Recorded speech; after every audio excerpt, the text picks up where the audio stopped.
মুক্তি পেয়েছেন সাবেক প্রধানমন্ত্রী বিএনপি চেয়ারপারসন বেগম খালেদা জিয়া। মঙ্গলবার বিকেলে তিনি মুক্তি পান। সোমবার রাতে রাষ্ট্রপতির বাসভবন বঙ্গভবন থেকে পাঠানো এক প্রেস বিজ্ঞপ্তিতে তার মুক্তির নির্দেশ দেওয়া হয়।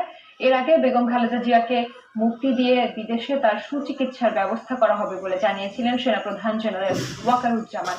দুর্নীতি মামলায় দণ্ডপ্রাপ্ত বেগম খালেদা জিয়ার স্থায়ী মুক্তি ও চিকিৎসার জন্য বিদেশে পাঠাতে দল ও তার পরিবারের পক্ষ থেকে বারবার আবেদন জানানো হলেও সরকার এতে সাড়া দেয়নি, বরং নির্বাহী আদেশে দুটি শর্তে 6 মাস করে তাকে মুক্তি দেওয়া হয়। সবশেষে গত 21শে মার্চ নির্বাহী আদেশে 8 বারের মতো তার মুক্তির মেয়াদ বাড়ায় আওয়ামী লীগ সরকার। তবে প্রধানমন্ত্রী শেখ হাসিনার সরকারের পতনের পর তার মুক্তির নির্দেশ দেওয়া হলো।